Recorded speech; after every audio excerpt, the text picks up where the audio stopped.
नमस्कार, आप देख रहे न्यूज इंडिया, आपके साथ मैं हूं चारुल शर्मा। सबसे पहले बड़ी खबर का रुख करते हैं। सपा सांसद अफजाल अंसारी के बयान से बवाल हो गया है। अफजाल अंसारी के बयान से साधु संत नाराज हैं। साधु संतों का कहना है कि अफजाल अंसारी माफी मांगे। सनातन और साधु संतों को बदनाम करने की साजिश की जा रही है, ऐसा कहा गया है। बयान के बाद अफजाल अंसारी पर केस दर्ज किया गया। समाजवादी पार्टी के सांसद अफजाल अंसारी के कुंभ मेले में गांजा पीने वाले बयान पर साधु संतों में नाराजगी है। संतों ने उनसे माफी मांगने के लिए कहा है। अफजाल अंसारी ने कहा था कि कुंभ में एक मालगाड़ी गांजा चला जाए तो खप जाएगा। साधु संत महात्मा समाज के बहुत लोग गांजा बड़े शौक से पीते हैं। ना यकीन हो तो मेरे साथ गाजीपुर के मठों में चलकर देख लीजिए। मेरी मांग है कि इसको कानून का दर्जा दिया जाना चाहिए। उनके इस बयान पर हरिद्वार में साधु संतों में खासी नाराजगी है। अखाड़ा परिषद के महंत रविंद्र पुरी ने कहा कि कुंभ मेला विश्व की सांस्कृतिक धरोहर है। इस तरह के बयान से कुंभ और साधु संतों की छवि खराब होती है।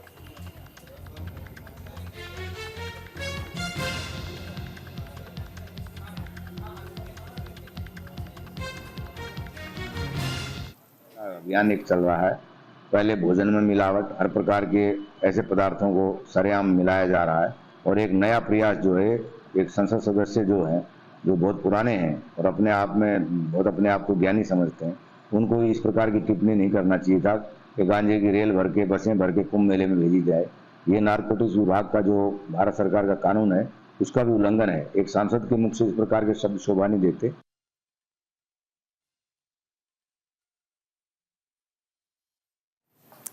तो एक बड़ी खबर, हरियाणा में रैली करेंगे मुख्यमंत्री पुष्कर सिंह धामी। हरियाणा में आज 3 जनसभाएं करेंगे। रेवाड़ी, सोहना और गुरुग्राम में सीएम धामी की रैली है। उत्तराखंड के मुख्यमंत्री पुष्कर सिंह धामी हरियाणा में ताबड़तोड़ रैलियां करेंगे। सीएम धामी गुरुग्राम, रेवाड़ी और सोहना में रैली करेंगे।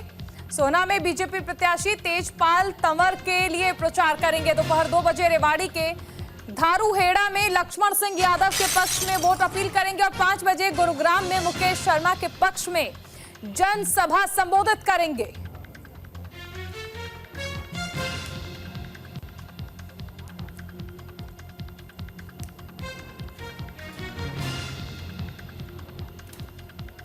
तो हरियाणा में ताबड़तोड़ रैलियां करेंगे उत्तराखंड के मुख्यमंत्री पुष्कर सिंह धामी। स्टार प्रचारकों में से एक हैं और देखिए, सबसे अहम चीज है, मुख्यमंत्री पुष्कर सिंह धामी हरियाणा में 3 सभाएं करेंगे।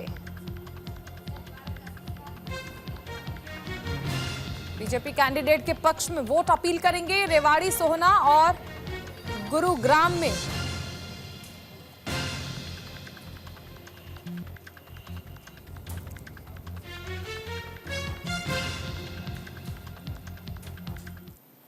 फिलहाल मुख्यमंत्री पुष्कर सिंह धामी क्या बोल रहे हैं, पहले वो सुनाते हैं आपको।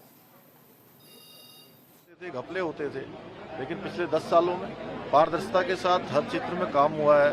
नौजवान युवाओं को नौकरी मिली है, नई नई योजनाएं आई हैं, गरीब कल्याण के लिए काम हुआ है। तो वहां पर तीसरी बार भारतीय जनता पार्टी की सरकार बनेगी।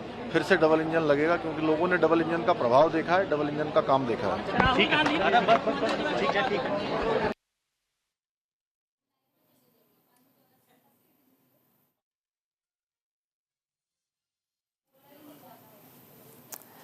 तो मुख्यमंत्री पुष्कर सिंह धामी को आपने सुना। उन्होंने कहा कि रोजगार पर काम किया गया है, डबल इंजन की सरकार है और लोगों ने देखा है कि डबल इंजन की सरकार में काम किस तरह से किया जाता है और इसीलिए तीसरी बार हरियाणा में बीजेपी की सरकार बनने वाली है। यह दावा मुख्यमंत्री पुष्कर सिंह धामी की ओर से किया गया।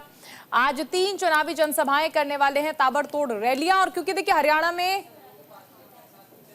चुनाव है और ऐसे में मुख्यमंत्री पुष्कर सिंह धामी स्टार प्रचारक हैं, तो वो भी वहां पर लगातार प्रचार कर रहे हैं, लोगों से वोट अपील कर रहे हैं।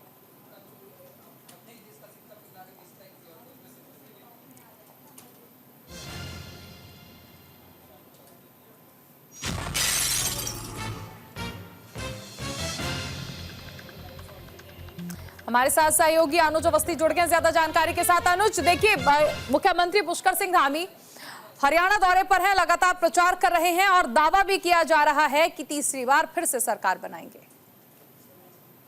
बिल्कुल चारोल, मुख्यमंत्री पुष्कर सिंह धामी युवा मुख्यमंत्रियों और ताबड़तोड़ दौरे लगातार उनके लगे हुए, चाहे वो जम्मू कश्मीर के दौरे को लेकर के हो या हरियाणा दौरे को लेकर के हो। अभी 2 दिन पहले ही उनका हरियाणा दौरा था, जहां पे वो चुनाव प्रचार के लिए गए हुए थे, और आज फिर हरियाणा दौरे पर है, जहां पे वो गुरुग्राम भी जाएंगे, वहां पे चुनावी जनसभा को संबोधित भी करेंगे। साथ ही साथ मुख्यमंत्री ने इस बात को बोला कि जब डबल इंजन की सरकार होती है तो निश्चित ही हरियाणा में बीजेपी की सरकार बनेगी। इस बात को लेकर के मुख्यमंत्री आश्वस्त भी दिख रहे हैं, और कल भी मुख्यमंत्री ने इस बात को बोला था जब सवाल उनसे किया गया कि हरियाणा चुनाव को लेकर के, तो उनका ये साफ तौर पे कहना था कि हरियाणा में बीजेपी की सरकार है, जनता समझ रही है और जनता जान भी रही है, जनता जो है बीजेपी को वोट देगी और इस बीजेपी की सरकार वहां पे बनाएगी। तो लगातार मुख्यमंत्री के दौरे हैं, चूंकि यूसीसी लागू करने के बाद मुख्यमंत्री पुष्कर सिंह धामी युवा मुख्यमंत्री और पूरे प्रदेश ने पूरे देश में उनकी ख्याति हुई, तो इसी वजह से धामी को धाकड़ धामी का नाम भी इसी वजह से दिया गया है कि मुख्यमंत्री जगह जगह जाकर के चुनाव प्रचार करें, रोड शो करें, बीजेपी के लिए वोट मांगे। तो अब हरियाणा दौरे पर है और हरियाणा में वो कई जगहों पे जनसभाओं को संबोधित करेंगे, साथ ही साथ लोगों से अपील करेंगे कि ज्यादा से ज्यादा वोट दे करके बीजेपी को विजयी बनाए। जी सर, बिल्कुल। ये भी समझना चाहेंगे अनुज कि अभी और कितने दिन मुख्यमंत्री वहां पर रहने वाले हैं, क्योंकि प्रचार की कमान संभाल रहे हैं, और हम ये भी देख रहे हैं कि एक युवा मुख्यमंत्री होने के नाते उन्हें अच्छा खासा समर्थन भी मिल रहा है, युवा उनकी तरफ खिंच रहे हैं, और खासकर उत्तराखंड के लिए उन्होंने जो विकास किया है, जो निर्णय लिए हैं, जो फैसले लिए हैं, वो कहीं ना कहीं जनता को प्रभावित कर रहे हैं।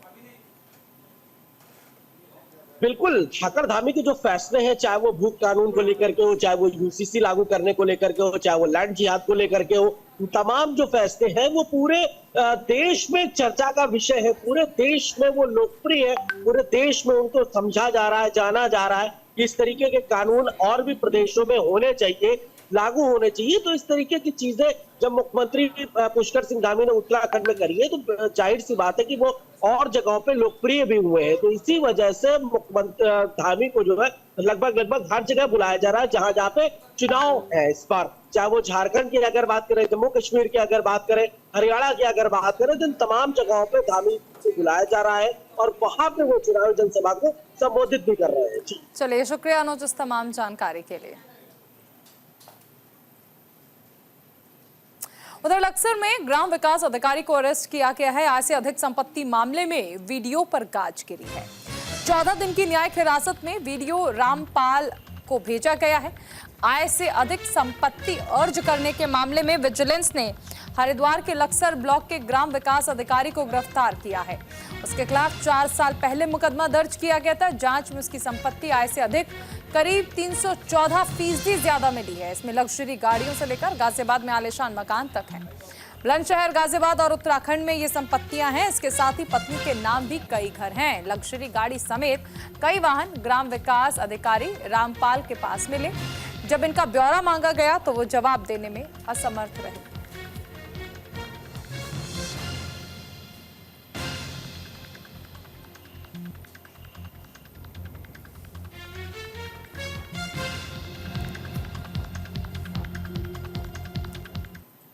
एक और बड़ी खबर, सीएम धामी ने लॉन्च की उत्तराखंड प्रकोष्ठ की वेबसाइट से प्रवासियों को मिलेगी सभी जानकारी। सरकार की नीतियों और कार्यक्रम की जानकारी भी मिलेगी वेबसाइट में। उत्तराखंडियों का डेटाबेस अपडेट रहेगा। उत्तराखंड के सीएम पुष्कर सिंह धामी ने सचिवालय में प्रवासी उत्तराखंड प्रकोष्ठ की वेबसाइट को लॉन्च किया, जिसमें तमाम जानकारियां मिलेंगी उत्तराखंड वासियों की।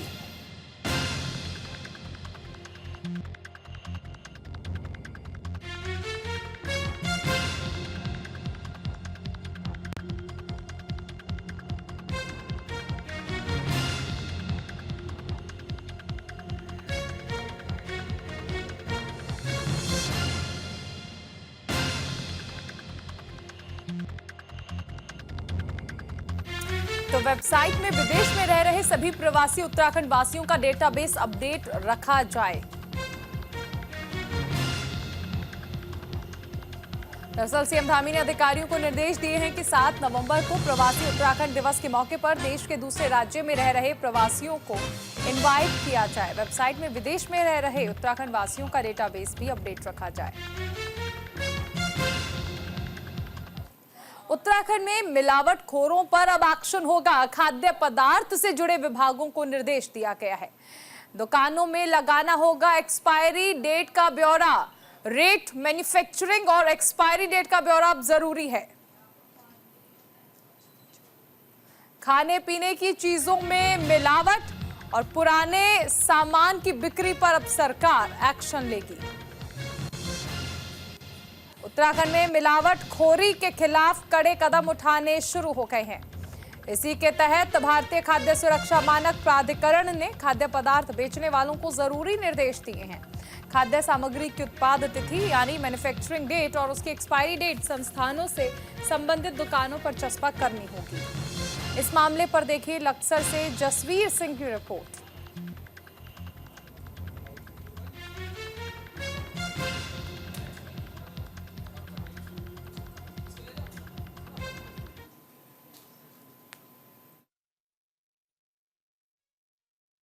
खाद्य पदार्थों में मिलावटखोरी के मामले सामने आने के बाद से ही सरकार ने कहीं ना कहीं तमाम खाद्य से जुड़े विभागों को सतर्क कर दिया है और खासतौर पर अब भारतीय खाद्य सुरक्षा एवं मानक प्राधिकरण ने नए नियम लागू कर दिए हैं। जो भी कंपनियां या जो भी संस्थान फूड बनाते हैं यानी खाने की चीजें बनाते हैं उन पर ये नियम लागू होंगे। सीधे सीधे कहा गया है कि जो सामान यानी कि जो खाद्य सामग्री है उसका निर्माण कब किया गया, उसकी डेट और कब तक उसका यूज होगा, उसकी डेट यानी उसकी डेडलाइन भी तय करनी होगी और उसके रेट भी तय करने होंगे। हम मौजूद हैं लक्सर यानी हरिद्वार देहात क्षेत्र में। ये बीकानेर मिष्ठान भंडार यानी जो एक ब्रांड है जो देश के कोने कोने में इसकी ब्रांचें खुली हुई हैं और ये अच्छा ब्रांड माना जाता है खाद्य सामग्री होगा, खासतौर पर मिठाई को लेकर के। यहाँ बात कर लेते हैं कि क्या इन लोगों को भी इस कानून की, इस नियम की जानकारी है। आपका नाम क्या है जी?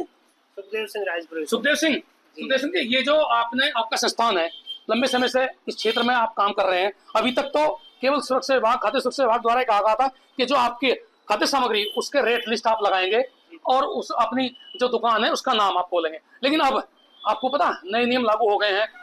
भारतीय खाद्य सुरक्षा विभाग जो है उसने नए नियम लागू किया। आपको पता कुछ? जी उसके बारे में सब पता है। क्या क्या पता? एक तो एक्सपायर डेट, जो चीज बनी उसकी डेट और जो एक्सपायर डेट है, और दूसरी हर चीज के ऊपर रेट और बॉक्स का वेट अलग से है। वेट भी है ना? जी। तो ये जो इसके संचालक है नहीं जो फिलहाल इस पूरे काउंटर को भी संभाल रहे हैं तो वो जानते हैं और उन्हें पता चल गया। अभी तक आपने लागू मैं एक बार कैमरे के नीचे दिखाना चाहूंगा। ये देखिए तमाम मिठाइयां हैं जो खाद्य सामग्री यहाँ मौजूद है, उस पर काजू कतली हो उसकी कीमत लिखी हुई है, लेकिन अब तक इसकी जो आपने डेट, इसके जो उत्पाद कब हुआ है, कब तक होगा, ये आज से शुरू करेंगे आप? अभी शुरू नहीं किया आपने? अभी पर अभी मतलब रूटीन में शुरू हो जाएगा ये।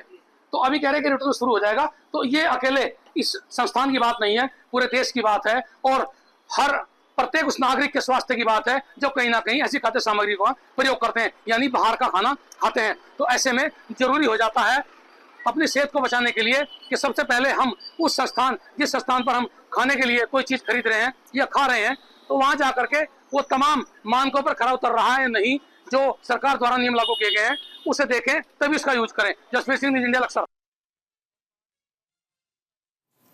उत्तराखंड के नए डीजीपी की नियुक्ति पर जल्द होगा फैसला। दिल्ली में 30 सितंबर को होगी बैठक। राज्य सरकार ने पैनल में 6 नाम भेजे हैं। पैनल में 6 वरिष्ठ आईपीएस अधिकारियों के नाम है। प्रभारी डीजीपी अभिनव कुमार की भी चर्चाएं तेज हैं। उत्तराखंड के लिए 30 सितंबर का दिन खास अहम होगा। दरअसल ब्यूरोक्रेसी के हेड और पुलिस महकमे के मुखिया पद पर जल्द फैसला होना है। सूत्रों के मुताबिक राज्य सरकार की तरफ से पैनल में 6 वरिष्ठ आईपीएस अधिकारियों के नाम भेजे हैं, यानी ये अधिकारी उस पैनल का हिस्सा होंगे जिसमें डीजीपी के नाम की चर्चा होगी। प्रभारी डीजीपी अभिनव कुमार को भी डीजीपी नियुक्त किया जा सकता है।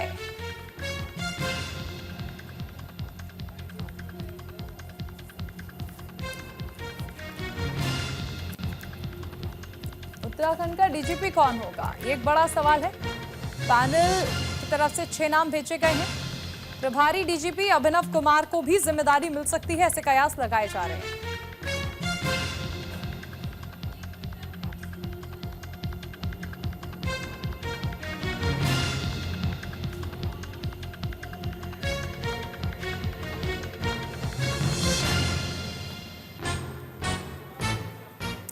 देहरादून से एक बड़ी खबर है। उत्तराखंड वन विभाग को रिकॉर्ड मुनाफा हुआ है। वन विभाग को 165 करोड़ का मुनाफा हुआ है। लंबे समय से घाटे में चल रहा था वन विभाग, लेकिन अब अच्छी खबर। उत्तराखंड वन विभाग को लंबे समय बाद भारी मुनाफा हुआ है। वन विभाग को रिकॉर्ड 165 करोड़ का मुनाफा हुआ है। निगम बनने के बाद से अब तक का ये सबसे बड़ा मुनाफा है। वन विकास निगम ने वित्तीय वर्ष का लेखा जोखा जारी किया है, जिसमें वन विभाग की कमाई की जानकारी दी है। इसकी वजह मानी जा रही है कि उत्तराखंड में खनन का काम और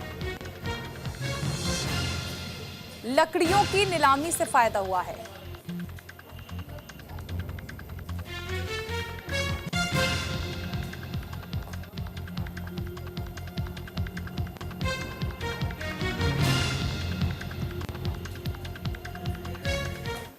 उत्तराखंड में बकायेदारों पर अब शिकंजा कसने की तैयारियां हैं। राजस्व परिषद अध्यक्ष ने अधिकारियों को निर्देश दिए हैं। उत्तराखंड के टॉप 10 बकायेदारों से अब वसूली की जाएगी। अभियान चलाकर ये वसूली की जाएगी। तो उत्तराखंड के टॉप 10 बकायेदारों से अब वसूली की जाएगी। अभियान चलाकर वसूली का ये कार्यक्रम पूरा किया जाएगा। उत्तराखंड में बकायेदारों पर अब शिकंजा कसा जाएगा। राजस्व परिषद अध्यक्ष ने अधिकारियों को निर्देश दे दिए।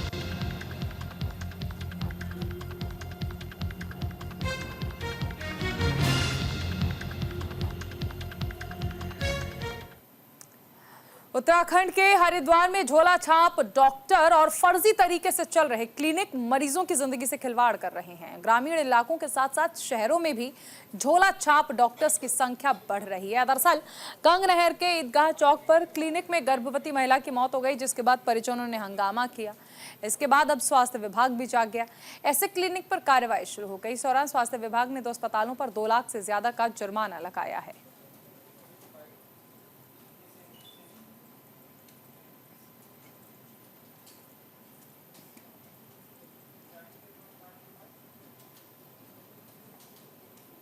कि एक माही अस्पताल में जो कल एक कैजुअलिटी हुई है, उसको हम लोग निरीक्षण करने आए थे, वो बंद पाया गया और उसका जो ओनर है वो भी फरार है। वहाँ निरीक्षण किया, उसके बावजूद फिर हमने ग्लोबल हॉस्पिटल को देखा, वहाँ पे कोई डॉक्टर नहीं मिला, उसको हमने बंद किया है। डायमंड हॉस्पिटल पे हम 2 लाख की जुर्माना लगाया और मेडविन पे जुर्माना लगाया। उसके बाद एक लैब थी वहाँ पे, एक दूसरी लैब है हमारे डॉक्टर जगदीश कुमार करके एक लैब है ईदगाह रोड पे, उस पर हमने जुर्माना लगाया और 4 हॉस्पिटल में हमने जुर्माना लगाया। हम लोग यही कहना चाहते हैं कि जहाँ जो हॉस्पिटल में लोग आते हैं, तो जहाँ डॉक्टर नहीं है वहाँ कृपया करके बाहर बोर्ड पे लगा दिया जाए कि ये डॉक्टर आज अवेलेबल रहेंगे नहीं रहेंगे। बाहर बड़े बड़े बोर्ड लगा कर, डिग्रियाँ लगा कर लोग बहकावे में आकर के जान को जोखिम में डाल रहे हैं, बहुत गलत है। इसी के साथ इस बुलेटिन में फिलहाल इतना ही। आप बने रहिए न्यूज़ इंडिया के साथ। नमस्कार।